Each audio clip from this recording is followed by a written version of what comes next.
ভালোবাসা কোনো ভৌগোলিক সীমানা বা ভাষার দেয়াল মানে না। কথাটি আরও একবার সত্যি প্রমাণিত হলো নেত্রকোনার মোহনগঞ্জে।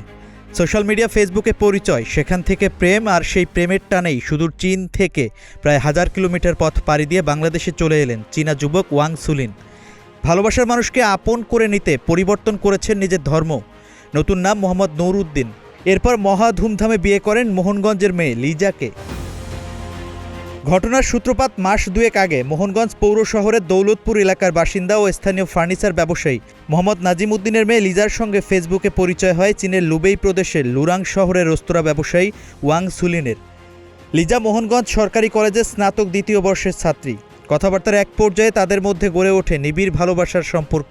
পরিণয়ের সিদ্ধান্তের কথা নিজ নিজ পরিবারকে জানালে দুই পরিবারই সানন্দে সম্মতি দেয়।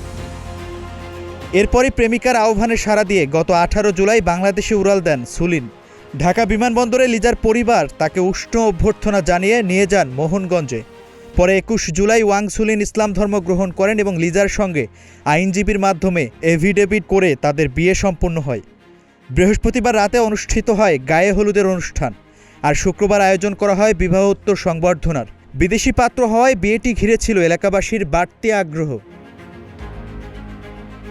লিজার বাবা মোহাম্মদ নাজিম উদ্দিন জানান, ছেলের বাবা মা ও স্বজনদের সঙ্গে কথা বলার পর আমরা চীনা দূতাবাসে গিয়েও যাবতীয় খোঁজখবর নিয়েছি। সব তথ্য ঠিক পাওয়ার পর আত্মীয় স্বজনদের সঙ্গে পরামর্শ করে বিয়ের সিদ্ধান্ত নেই। বিয়ের আনুষ্ঠানিকতা শেষে জামাই চীনে গিয়ে ভিসা ও প্রয়োজনীয় কাগজপত্র প্রস্তুত করে লিজাকে নিয়ে যাবে। কথা হওয়ার পরে দেখা গেছে তাদের সাথে কথাবার্তার পরে তারা ছেলেকে আমার মাধ্যমে আমার কাছে সরাসরি পাঠানো হয়েছে। হওয়ার পরে দেখা গেছে যে আসার পরে এমনি সবকিছু খোঁজখবর এবং তার কাগজপত্র সবকিছু এমনি যাচাই বাছাই করে দেখা গেছে যে ঠিক আছে, তারপরে আমরা বিয়ের সিদ্ধান্ত নিই। এলাকাবাসীর ভাষ্য, বিদেশি পাত্র হওয়ায় বিয়েটি ঘিরে সবার আগ্রহ ছিল তুঙ্গে। তবে প্রয়োজনীয় যাচাইয়ের পর বিয়ে হওয়ায় তাদের কোনো সংশয় নেই। তারা নবদম্পতির সুখী ও সুন্দর দাম্পত্য জীবনের জন্য শুভকামনা জানিয়েছেন। আর সবাই এটা নিয়ে আনন্দ করতেছি, আমরা মেয়েরাও অনেক আনন্দ উৎসব করতেছে। সবাই ওদের জন্য দোয়া করবেন। তবে আমরা যে পরিবেশে বিয়ের আয়োজন হয়েছে আমার কাছে খুবই ভালো লাগছে।